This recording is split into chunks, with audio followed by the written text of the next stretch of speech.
November ಕ್ರಾಂತಿ ಅದಕ್ಕೆ ಇದಕ್ಕೆಲ್ಲ ಬೇಕು. ಎಲೆಕ್ಷನ್ಗೂ ಅದಕ್ಕೂ ಯಾವ ಸಂಬಂಧವೂ ಇಲ್ಲ.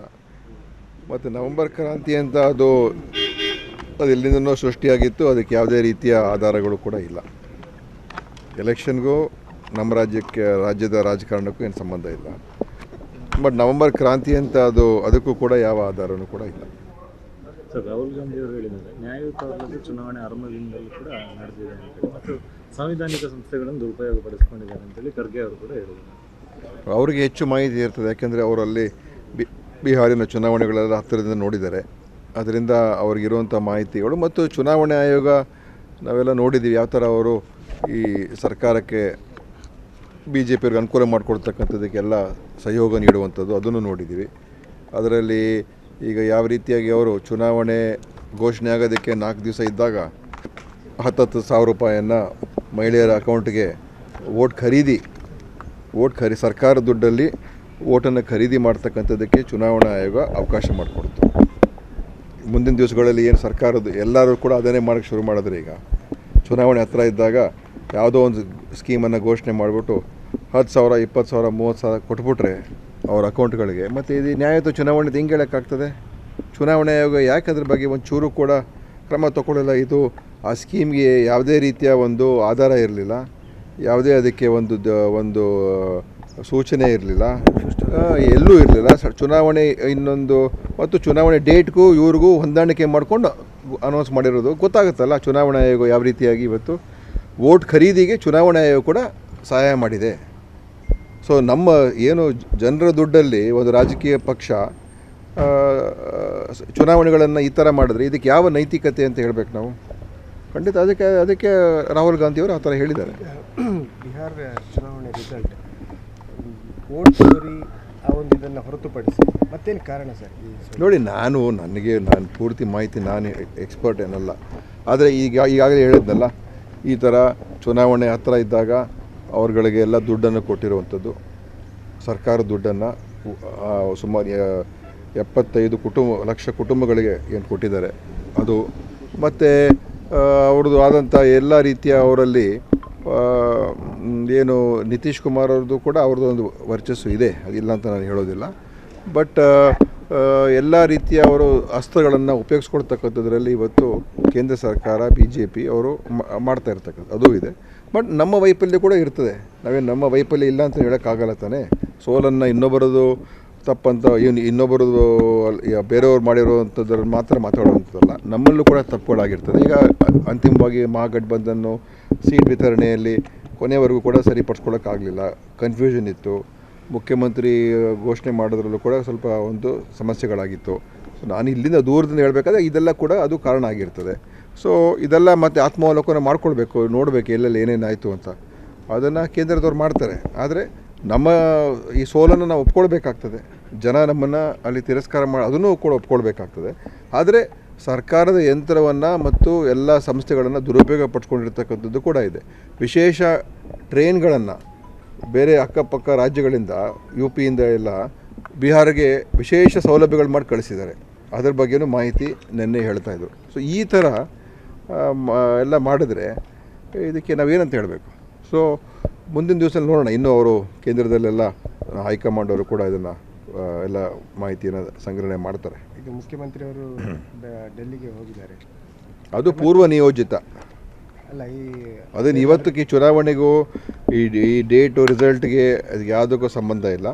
ಅಲ್ಲಿ ಅಲ್ಲೊಂದು ಪುನರ್ರಚನೆಗೆ ಏನಾದರೂ ನೋಡಿ, ಅದು ನಾನು ಹೇಳುವಂಥದ್ದೇನಲ್ಲ, ಅದು ಮುಖ್ಯಮಂತ್ರಿಯವ್ರಿಗೆ ನೀವು ಕೇಳಬೇಕು, ಅದು ಅವರ ವ್ಯಾಪ್ತಿಗೆ ಬರುವಂಥದ್ದು. ನವೆಂಬರ್ ಕ್ರಾಂತಿ ಅದಕ್ಕೆ ಇದಕ್ಕೆಲ್ಲ ಬೇಕು. ಎಲೆಕ್ಷನ್ಗೂ ಅದಕ್ಕೂ ಯಾವ ಸಂಬಂಧವೂ ಇಲ್ಲ. ಮತ್ತು ನವೆಂಬರ್ ಕ್ರಾಂತಿ ಅಂತ ಅದು ಎಲ್ಲಿಂದನೋ ಸೃಷ್ಟಿಯಾಗಿತ್ತು, ಅದಕ್ಕೆ ಯಾವುದೇ ರೀತಿಯ ಆಧಾರಗಳು ಕೂಡ ಇಲ್ಲ. ಎಲೆಕ್ಷನ್ಗೂ ನಮ್ಮ ರಾಜ್ಯದ ರಾಜಕಾರಣಕ್ಕೂ ಏನು ಸಂಬಂಧ ಇಲ್ಲ. ಬಟ್ ನವೆಂಬರ್ ಕ್ರಾಂತಿ ಅಂತ ಅದಕ್ಕೂ ಕೂಡ ಯಾವ ಆಧಾರನೂ ಕೂಡ ಇಲ್ಲ. ಸರ್, ರಾಹುಲ್ ಗಾಂಧಿ ಅವರು ಹೇಳಿದ್ದಾರೆ ನ್ಯಾಯಯುತವಾದ ಚುನಾವಣೆ ಆರಂಭದಿಂದಲೂ ಕೂಡ ನಡೆದಿದೆ ಅಂತೇಳಿ, ಮತ್ತು ಸಾಂವಿಧಾನಿಕ ಸಂಸ್ಥೆಗಳನ್ನು ದುರುಪಯೋಗ ಪಡಿಸ್ಕೊಂಡಿದ್ದಾರೆ ಅಂತೇಳಿ ಖರ್ಗೆ ಅವರು ಕೂಡ ಹೇಳಿದ್ದಾರೆ. ಅವರಿಗೆ ಹೆಚ್ಚು ಮಾಹಿತಿ ಇರ್ತದೆ, ಯಾಕೆಂದರೆ ಅವರಲ್ಲಿ ಬಿಹಾರಿನ ಚುನಾವಣೆಗಳೆಲ್ಲ ಹತ್ತಿರದಿಂದ ನೋಡಿದ್ದಾರೆ. ಅದರಿಂದ ಅವ್ರಿಗಿರುವಂಥ ಮಾಹಿತಿಗಳು ಮತ್ತು ಚುನಾವಣೆ ಆಯೋಗ ನಾವೆಲ್ಲ ನೋಡಿದ್ದೀವಿ ಯಾವ ಥರ ಅವರು ಈ ಸರ್ಕಾರಕ್ಕೆ BJPಯವ್ರಿಗೆ ಅನುಕೂಲ ಮಾಡಿಕೊಡ್ತಕ್ಕಂಥದ್ದಕ್ಕೆಲ್ಲ ಸಹಯೋಗ ನೀಡುವಂಥದ್ದು ಅದನ್ನು ನೋಡಿದ್ದೀವಿ.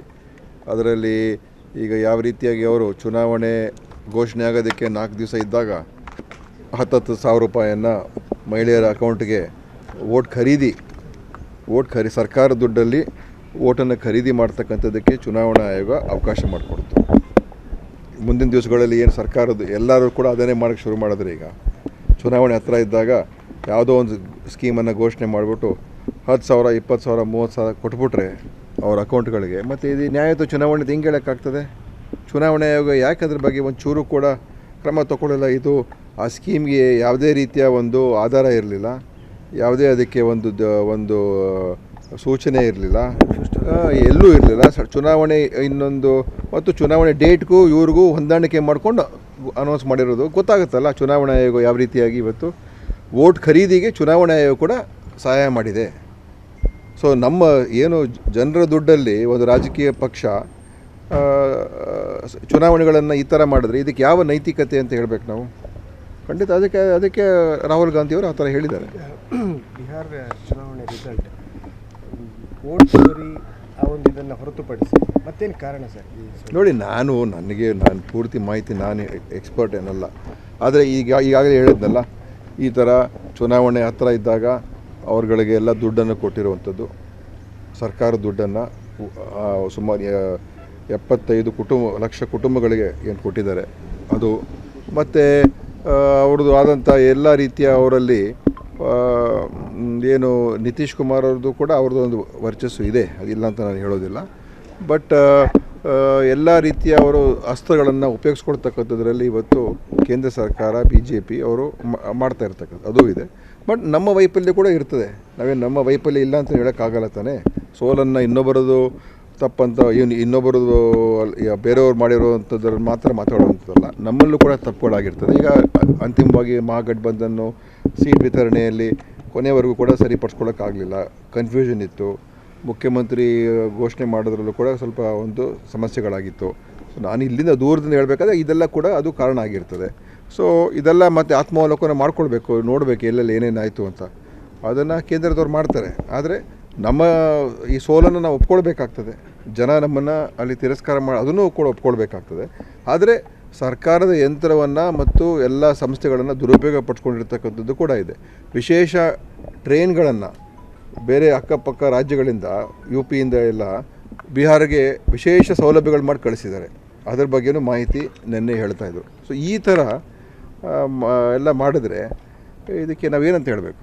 ಸೊ ಮುಂದಿನ ದಿವಸ ನೋಡೋಣ. ಇನ್ನೂ ಅವರು ಕೇಂದ್ರದಲ್ಲೆಲ್ಲ ಹೈಕಮಾಂಡ್ ಅವರು ಕೂಡ ಇದನ್ನು ಎಲ್ಲ ಮಾಹಿತಿಯನ್ನು ಸಂಗ್ರಹಣೆ ಮಾಡ್ತಾರೆ. ಈಗ ಮುಖ್ಯಮಂತ್ರಿಯವರು ಡೆಲ್ಲಿಗೆ ಹೋಗಿದ್ದಾರೆ, ಅದು ಪೂರ್ವ ನಿಯೋಜಿತ ಅಲ್ಲ.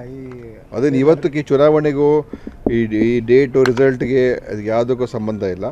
ಅಲ್ಲಿ ಅಲ್ಲೊಂದು ಪುನರ್ರಚನೆಗೆ ಏನಾದರೂ ನೋಡಿ, ಅದು ನಾನು ಹೇಳುವಂಥದ್ದೇನಲ್ಲ, ಅದು ಮುಖ್ಯಮಂತ್ರಿಯವ್ರಿಗೆ ನೀವು ಕೇಳಬೇಕು, ಅದು ಅವರ ವ್ಯಾಪ್ತಿಗೆ ಬರುವಂಥದ್ದು.